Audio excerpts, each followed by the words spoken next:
Bonjour à toutes et à tous, bonjour Nicolas. Bonjour Pierre, bonjour tout le monde. Je vous propose une nouvelle vidéo pour vous présenter un peu l'actualité de Babelio pour ce mois d'avril. Une activité assez chargée avec des annonces assez différentes. Ça va être une vidéo assez éclectique.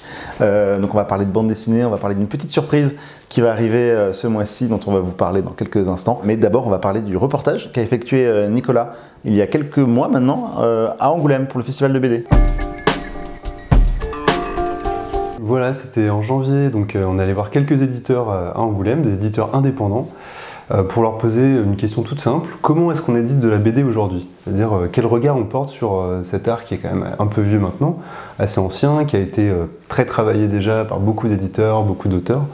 Et donc quel regard eux ils portent sur ce genre, quoi, sur ce format. Et comment ils cassent justement les formats, quel type de papier ils utilisent. Plein de détails techniques et aussi leur relation voilà, au genre et aux auteurs, comment ils travaillent avec eux, ce genre de choses, quoi. Ça va peut-être donner envie à des lecteurs de se mettre à la production de bande dessinée. Voilà, c'est ça. On est dans quelque chose qui est parfois proche du fanzine, justement, donc vraiment du papier un peu bricolé dans sa chambre. Entre ça et à l'autre bout du spectre, on a un peu quelque chose d'artistique qui est proche de l'art contemporain parfois. Donc on allait voir 4 éditeurs assez différents, mais qui sont animés par la même passion et qui revisitent un peu ce concept de bande dessinée, quoi. Et bon, regarde ça.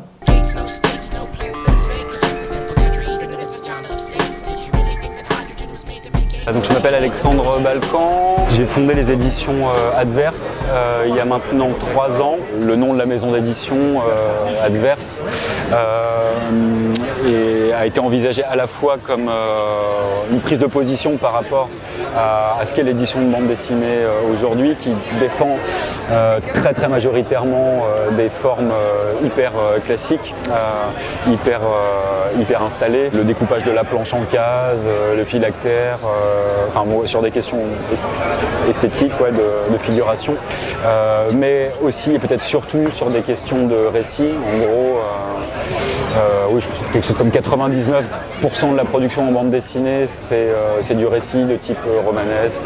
Donc, du coup, je travaille avec des auteurs de bande dessinée qui font vraiment de la bande dessinée au sens entendu par la majorité des gens, qui ont des aspects de bande dessinée, mais aussi des travaux d'artistes qui ne viennent pas forcément de la bande dessinée, mais qui s'intéressent à la bande dessinée en tant que dispositif le plus propice à travailler sur un rapport du texte et de l'image, voilà, mais qui n'en empruntent pas forcément les codes un peu stéréotypés, quoi, avec beaucoup de livres qui sont fabriqués à la main et le temps de travail n'étant pas comptabilisé dans l'économie du livre, permet aussi d'avoir des objets qui usent de matériaux vraiment de qualité ou qui permettent de travailler un peu différemment le rapport à l'objet livre par le choix de certains matériaux, de papier, de possibilités de déploiement. Le choix a été fait aussi d'accorder une très grande confiance à l'image comme appel à la curiosité, qui a vraiment une invitation à s'emparer du livre, le manipuler pour aller chercher ce qui se joue en son sein.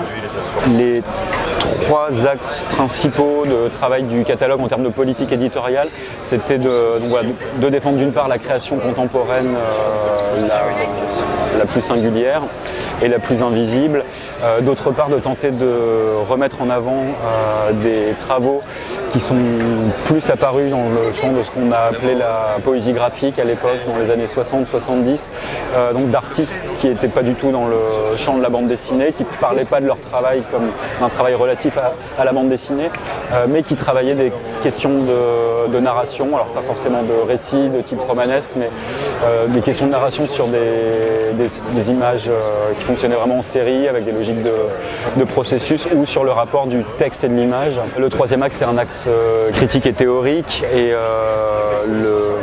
donc l'idée étant de pouvoir aborder par des livres de texte un certain nombre de questions, et le catalogue s'est ouvert avec un texte que j'ai signé qui s'appelle très bêtement Manifeste, et qui était une tentative de panorama critique sur l'état du monde de la bande dessinée contemporaine. Je m'appelle Yacine Devos, donc je m'occupe de la maison d'édition L'Artichaut avec mon ami et ma collègue Chameau. L'Artichaut, c'est une maison d'édition qui est principalement dédiée aux images, en particulier tout ce qui est dessin, illustration, et au monde de l'enfance. On s'intéresse plutôt à, je dirais, tout ce qui est court.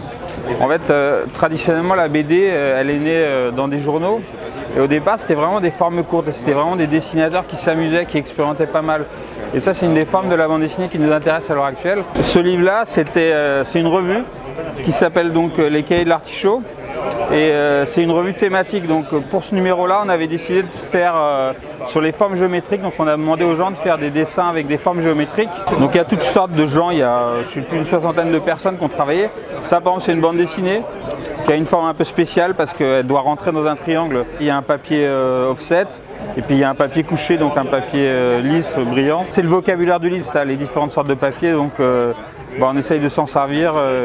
Et c'est aussi une revue pour se faire plaisir, pour faire des expériences. Après, on est vraiment dans une politique où on veut au final que le livre ressemble à l'auteur. On n'essaye pas. Alors on veut aussi que le livre nous ressemble, mais on veut se mettre d'accord ensemble, c'est-à-dire on veut qu'à la fin, quand le livre sorte, l'auteur soit content et nous, on soit contents. On a plutôt une approche fantaisiste, comique, et on aime bien tout ce qui est un peu autodérision. Par exemple, on aime bien prendre des formes classiques, un genre classique, et le détourner, le transformer un peu. C'est-à-dire que souvent, c'est des choses qu'on aime bien à la base, donc on est toujours un peu entre l'hommage, la parodie, le détournement. Mais on est nourri au départ de cette culture, donc on ne va pas totalement, nous on ne veut pas faire table rase par exemple du passé, parce qu'on pense qu'il y a une sorte d'aller-retour permanent entre ce qui a été fait et ce qu'on doit faire, quoi. Je suis Thomas Pérodin, je fais partie de la maison d'édition Hécatombe. C'est une maison d'édition qui a été fondée il y a un peu moins de 15 ans à Genève en Suisse, très axée bande dessinée avec une idée de collection à la base, donc vraiment une approche éditoriale un peu, on dirait, classique. Et puis à un moment, il y a eu l'envie de se tourner un peu plus vers le livre-objet et de garder les collections. Et finalement, on s'est retrouvé avec des objets qui étaient dont le contenu en fait définissait aussi le format, la forme. On sentait complètement ces idées de collection, ça volait en éclats. Et on allait vers autre chose. On allait toucher vers peut-être vers le milieu, je sais pas, de l'art contemporain, de choses beaucoup plus minimales, de choses abstraites, de choses où il n'y avait plus de cases en termes de bande dessinée, de travail photographique. Aussi, et d'essayer d'aller chercher dans d'autres domaines en fait ce qui pouvait être intéressant en termes narratifs ou autour de l'objet livre, en tout cas, voilà. Ça c'est le fanzine Carré C.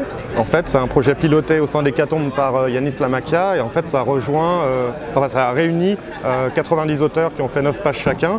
C'est un cube de 9 par 9 par 9 cm, et voilà, qui fait 900 pages. Et ça a été très compliqué à réaliser parce que en fait, ça a été industrialisé en offset et en même temps, nous, on a réalisé les tranches en sérigraphie dans l'atelier, les couvertures, et après c'est reparti chez un relieur pour être refaçonné. Donc c'est drôle, on avait vraiment les deux aspects. On aime bien l'idée de pouvoir voyager dans ce spectre, en fait, de ne pas rester juste dans des tirages que confidentiels, et aussi aller vers des choses qui peuvent être diffusées dans des librairies, visibles, commandables. Mais on est toujours à cheval entre le livre d'artiste, le fanzina, c'est une forme de décision tarifaire aussi. Et puis un projet lié à la musique, où on a travaillé sur l'idée de partition graphique, c'est-à-dire de proposer d'autres formes de langage qui pourraient être lues par des musiciens.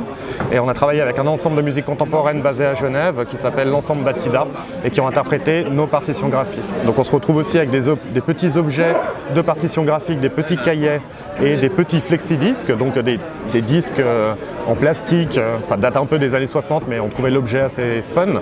Et on a sorti là en novembre un intégral en fait de toutes les partitions graphiques avec 2 vinyles. Ça fait quelques mois, quelques semaines qu'on travaille sur une nouveauté, quelque chose qui devrait intéresser de nombreux lecteurs, c'est le prix Babelio. On va lancer le prix Babelio donc dans très peu de temps. C'est la première annonce, là on annonce le prix. C'est Octavia et Nathan qui vont vous en parler un peu plus pour vous présenter un peu le règlement, ce qui va se passer exactement. Je vous laisse découvrir ça. La grande nouveauté de cette année 2019, c'est le prix Babelio. Mais qu'est-ce que le prix Babelio? Ce n'est pas un simple prix littéraire, c'est un prix de lecteur, et c'est vous, lecteurs, qui allez pouvoir choisir vos livres préférés. Et c'est aussi les lecteurs, c'est aussi vous, lecteurs, qui allez pouvoir sélectionner les livres du prix. parce que tous les livres seront sélectionnés à partir des livres les plus populaires de Babelio, c'est-à-dire ceux que vous avez le plus ajoutés dans l'année passée et ceux qui ont été aussi les mieux notés. Et vous allez pouvoir voter parmi des livres publiés entre octobre 2018 et mai 2019, et nous disons bien des livres parce qu'il va y en avoir beaucoup dans cette sélection. Et oui, effectivement, puisque l'idée ce n'est pas de voter pour votre livre préféré, mais pour vos livres préférés. Il y aura 10 catégories pour ce prix, des catégories assez larges qui vont du roman francophone au manga, en passant par la romance ou l'imaginaire, donc il y en aura vraiment pour tous les goûts. 10 catégories et donc 100 livres parmi lesquels vous allez pouvoir voter à partir du 20 mai et ce jusqu'au 4 juin. Vous allez donc pouvoir choisir 10 gagnants parmi toutes ces catégories qui seront tous annoncés lors d'une soirée de remise des prix en juin, mi-juin. Rendez-vous donc le 20 mai sur Babelio pour pouvoir voter pour vos livres préférés. Et d'ici là, pour suivre toute l'actualité du prix, on vous invite à nous suivre sur les réseaux sociaux et via notre newsletter. D'ici là, bonne lecture. À bientôt. Et à bientôt. Vous en savez désormais un petit peu plus sur le prix Babelio, sur ces 10 catégories et un peu le déroulement, la mécanique du prix en lui-même. On a une autre nouveauté à vous présenter ce mois-ci, on a vraiment bien travaillé chez Babelio. C'est un nouveau format vidéo qui s'appelle Entre les pages. Donc quel est le concept d'Entre les pages? C'est tout simplement une masse critique comme vous la connaissez, sauf que les lecteurs, après avoir lu le livre, peuvent envoyer leurs questions à l'auteur. Et nous ensuite on tourne une vidéo avec l'auteur qui répond à ces questions. Donc il y en a déjà une en ligne de cette série que vous pouvez voir. C'est ça, c'est autour du livre La fille sans nom de Maëlle Ferpier, publié aux éditions L'École des loisirs. Donc voilà, c'est un roman d'imaginaire plutôt jeunesse, mais elle dit dans la vidéo et qu'on vous laisse découvrir, mais qu'elle dit que n'importe qui peut lire cet ouvrage de 7 à 77 ans. Et donc voilà, c'est le premier ouvrage qui fait partie de cette masse critique un peu spéciale, donc où les lecteurs peuvent poser des questions. Vous pouvez découvrir cette vidéo juste là, en cliquant là, tout de suite maintenant. Dans Autour du livre ce mois-ci, je vais vous parler d'un auteur que les lecteurs de Babelio, les membres de Babelio connaissent bien, puisque c'est Michel Bussy. On a fait plusieurs rencontres avec lui dans les locaux de Babelio, notamment on en a fait une il y a quelques années. Et au cours d'une de ces rencontres, il nous avait dit que l'un de ses romans préférés, qui était aussi un des coups de cœur de beaucoup de ses lecteurs, c'était Nymphéa Noire, publié aux éditions Presse de la Cité et chez Pocket, en format poche. Donc l'action se déroule à Giverny, la ville de Claude Monet. Et donc le titre c'est Nymphéa Noire, ça fait évidemment référence au peintre. Et alors donc c'est un roman qui était très apprécié, il nous avait dit dans la rencontre que c'était un de ceux qui l'appréciaient le plus. Et alors la première adaptation de ce roman, elle n'est pas au cinéma ou en série télé, elle est en bande dessinée. La bande dessinée vient de paraître aux éditions Air Libre, chez Dupuis, scénarisée par Fred Duval et dessiné par Casgrain, sachant que Michel Bussy a un peu participé à l'écriture aussi du scénario pour la bande dessinée. Et donc c'est une adaptation en BD. Alors sur Babelio, les notes sont encore meilleures pour la bande dessinée que pour le livre. La moyenne, alors il y a moins de critiques, hein, mais voilà, c'est une adaptation très très réussie, très colorée, on reprend les tons de Claude Monet sans que ce soit un pastiche de Claude Monet, mais on retrouve un peu les couleurs, l'ambiance un peu de Giverny. Donc c'est une bande dessinée qui a été très appréciée. Le fait que ce soit une adaptation en BD plutôt qu'au cinéma ou en série télé, en fait on a fait une étude il y a quelques années sur Babelio autour des adaptations de romans en bande dessinée, et c'est quelque chose qui est assez prisé par les lecteurs en fait. De très nombreux lecteurs lisent des adaptations sans regarder le roman après, sans le lire forcément.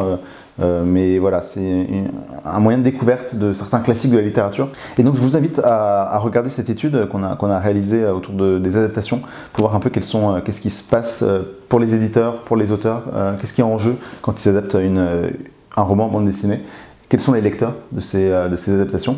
On a fait une étude assez poussée là-dessus en demandant un peu aux lecteurs de Babelio ce qu'ils en pensaient, ce qu'ils recherchaient dans une adaptation de bande dessinée, parce que la fidélité est très recherchée. Là, vous pouvez voir que la bande dessinée est assez épaisse, et de fait, la BD est assez fidèle au livre. Elle reprend, il y a très peu de choses qui sont abandonnées du roman, et c'est quelque chose qui est assez apprécié des lecteurs, mais c'est pas toujours le cas. Parfois, les lecteurs ne souhaitent pas avoir un roman aussi fidèle, une bande dessinée aussi fidèle au roman. Donc on vous laisse découvrir l'étude et lire, pourquoi pas. Donc Michel Bussy en bande dessinée, Nymphéa Noire ou en roman.